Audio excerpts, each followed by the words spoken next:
What's up, everybody? It's your boy TGK back with another reaction video here with my co-host Sylvester. Sylvester, tell people what's up.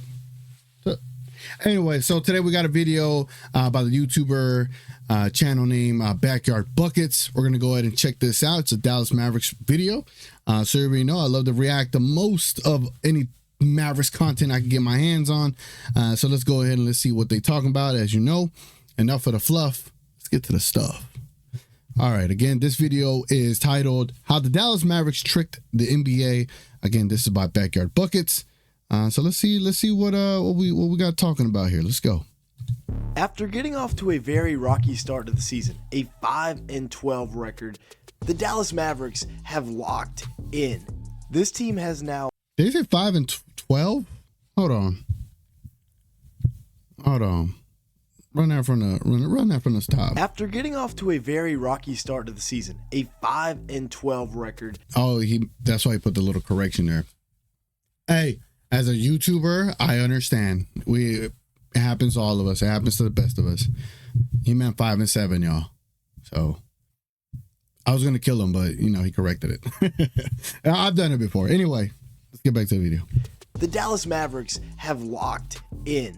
This team has now won 9 of their last 10 games, and with upcoming games against Washington tonight and Toronto on December 7th, this team looks like a squad that could be rolling into the little in-season tournament break with a ton of momentum. Even without Luka Doncic, they played 5 of their last 10 games without Luka, and they were 4-1 during that stretch, and that includes a win against OKC, the best team in the West right now. The biggest reason for this team's turnaround has been that the wings are playing better. Simply put, when you surround Kyrie and Luka. I mean, yeah, it goes without saying. I've been meaning to stop it to say something, but I mean, it's been spot on. Yeah, Mavericks been 4-1 without him. Mavericks won with him. Like, the Mavericks are the hottest team in the league right now going into this, NBA Tournament Cup game. So spot on. Let's keep it going. Luka with elite wings that can shoot the 3-ball and play defense. Good things happen, and they started off slow, but man, have they heated up. We'll start off today by talking about Quentin Grimes, the guy that came over from Detroit in the offseason. This was a really underrated addition. 6'5" with a 6'8" wingspan, just an all-around glue guy that can do a little bit of everything. You see right here, a little backdoor cut for the easy layup. On the year, he's only averaging 9 points a game, 3.6 rebounds, 1.5 assists in 20 minutes per game, but overall, it was just a rough start to the year, and that's the common theme you will see with this Dallas Mavericks team. Yeah, on point. That definitely was a rough start to the year. Everyone's numbers from an efficiency perspective was pretty rough, except Kyrie's, right? And our centers. Everybody else is pretty rough. I'm talking about PJ's was rough. Naji, Luka, Clay, like it wasn't what we were advertised to be, but it looks like we're getting together. I feel like, hold on, I'm recovering the stuff part. There we go. All right, back to the video. Guys on point so far. On the year, he's shooting very solid. 49% from the field, 43% from 3. That is great for a wing that you're surrounding Luka and Kyrie with, but his first 12 games were awful. 4.6 points a game, 2.6 rebounds in 19 minutes. And I kept monitoring this Mavericks roster because I love the moves they made this offseason. I was like, what in the world is going on? And then he turned it on. Over the last 10 games, he's averaging 14 points a game, 4.5 boards, 2.7 assists in 27 minutes. He's been playing really good basketball. 52% shooting from the field, 45% from 3. On 5 attempts, he can also play good defense. Like I said, he's playing in about 27 minutes a game over the last 10. And the Mavs, most importantly, have a 9-1 record over these last 10 games. And again, 5 of those games were without Luka Doncic. And then we got Naji Marshall, another guy that has really stepped it up. He's probably stepped it up and turned it on the most, second most. Sucks that he's been sick these last couple of games. I believe he's going to be sick again against the Raptors. But Naji Marshall has been massive. Because not only, it kind of kills the whole idea of this DJJ conversation. He's just as good defensively, and he is way better offensively. The man could do so much offensively, from being able to drive to the basket with his pull-up floater, pull shot, whatever, push shot, whatever you want to call it. His threes are starting to go down, but he could also facilitate. And those are things we couldn't rely on DJJ to be able to do. You need people to have multi-dimensional games to their game. And he definitely has multi-dimensional attributes. There we go. Attributes to his offensive skill set. So big time, bro. Yeah, big time. Hopefully he gets healthy soon and gets back on his damn team, man. He was behind PJ Washington, but he's 6'6" with a 7-foot wingspan. 3-year, $27 million deal. That is an absolute steal in the modern NBA. On the year overall, he's averaging 11.6 points a game, 3.4 rebounds, 2.4 assists in 24 minutes. He's shooting a very healthy 54% from the field, 29% from three. Not great, but it's because the first 6 games of the year, he couldn't hit water if he fell out of a boat. 3.3 points per game, 3.2 rebounds, 3.2 assists, and 0% shooting from downtown. And then he turned it on. 16 points a game, 3.4 rebounds, 2.2 assists, and 1 steal in the games that have followed that first game. We're excluding the game that he just played because he went out with illness. 60% shooting from the field, 36% from 3 on 4 attempts. And again, he's playing 27 minutes a game, averaging 16 a night. That's real. I mean, this is by far his best season as a pro, and it's almost like somebody predicted this. And then you got PJ Washington, who was so huge for this Mavericks team last year when they won the X Factor, ladies and gentlemen. 6'7" with a 7'2" wingspan, 12.6 points a game, 8.6 rebounds, 2.6 assists, 1.4 blocks, and 1.2 steals. Now, PJ's actually having a really good year. This is probably the best year of his career so far. 47% shooting from the field, 39% from 3 on 4 attempts. He's continuing to grow and develop, but during this 9-1 stretch, he's been even better, right? He's been elite almost. 17 points a game, 10 boards, 3.5 assists, 35 minutes a game. Has been that third option. We won't talk about Clay, but 35 minutes a game for PJ, and he's been shooting it 55% from 3-point range on 4 attempts a night. Consistency will be the key with him, but I think he can do it. He has shown some really, really good flashes here early on in the season. And that's the crazy thing about PJ Washington is like, he's so, like, his ability to be such a defensive stalwart for us and be able to knock down shots. And now you've seen what he's been doing. He's been like on fringe triple-double alerts here lately.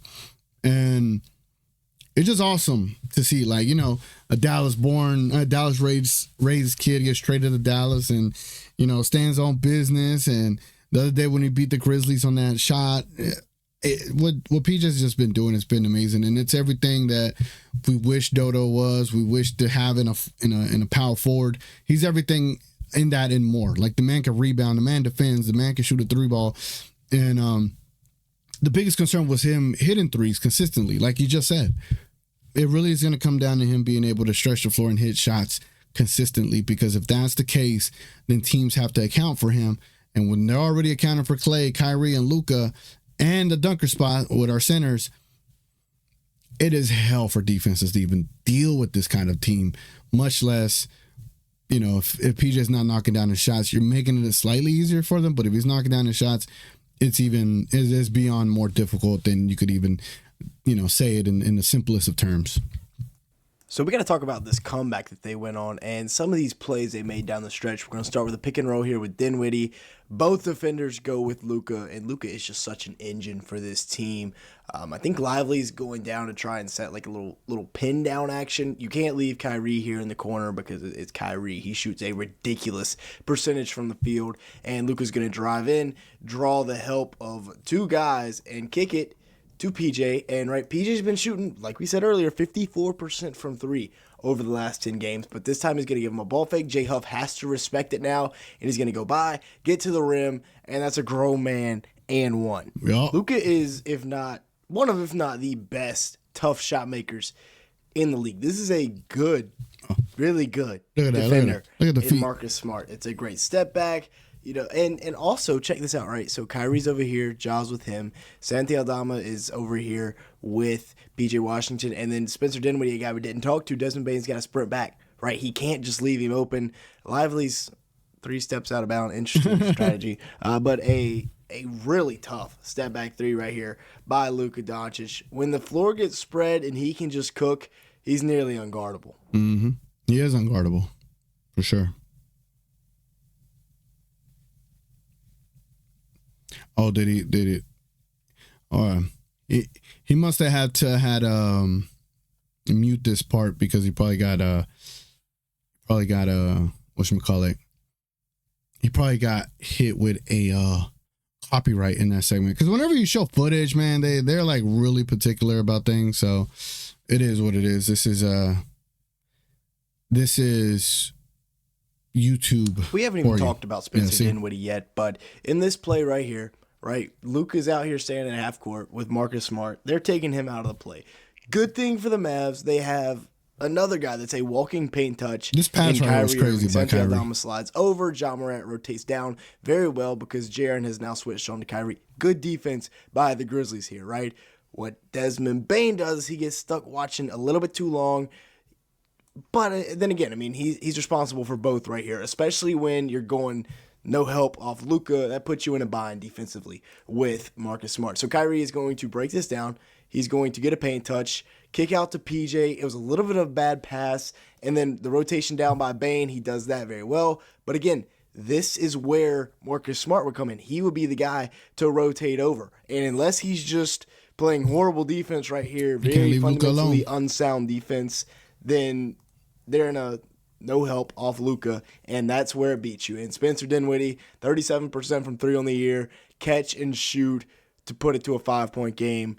Yeah, that's the benefit of having shooters around Luka. Mm-hmm. Now, this is what makes this Mavericks team so special, right? They have two closers. Kyrie and Luka can take turns down the stretch.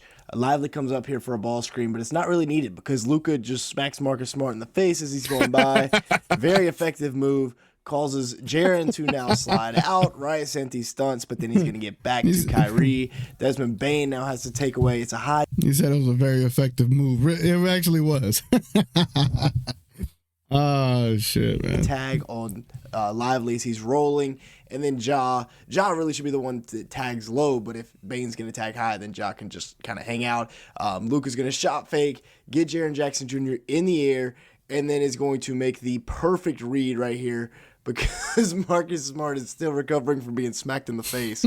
Grizzlies fans probably punched their TV at this point in the game after giving up like a 13-point lead with 4 minutes left. And PJ Washington just calmly steps into it and sinks it all net. Ball game. So as we said earlier, with their next two games being Washington, who they're currently destroying, and Toronto, another bottom feeder in the East, this Mavs team has a chance to get to 9 in a row and 11 of their last 12 games won, heading into a big-time matchup with OKC before the in-season tournament. So a good time to be a Mavs fan. The whole team is starting to heat up. With that being said, that's going to be it for today's video. Thank you so much for watching. Make sure to like button, leave me a comment down below, and hit that subscribe button. We're looking for Cool, man. Cool. That was a good video. Good breakdown. Again, everyone is raving about that Mavericks and Grizzlies matchup. Obviously, it seems like everyone was watching that matchup. Some good breakdown there. But as far as what was the title of this video, how the Dallas Mavericks tricked the NBA, I didn't get how they tricked the NBA. That's what I was waiting for. I know I should have said that earlier in the video, but I was legit waiting for it. I was trying to give Backyard Buckets the benefit of the doubt, but I don't know how we tricked the NBA, ladies and gentlemen. So if y'all know, y'all let me know, and y'all could tell me in the Discord, which is the easiest form of being able to communicate with me in the Discord. Is free, link below, all that good stuff. But yeah, man. Again, I appreciate all the Mavericks content that's out there. You know, as a young kid, there was never much content to consume.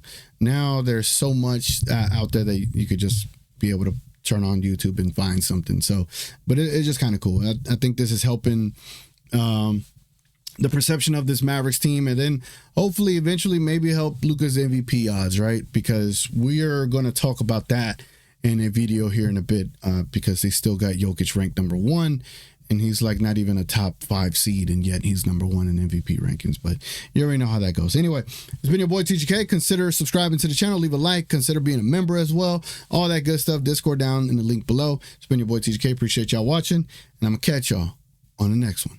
We out.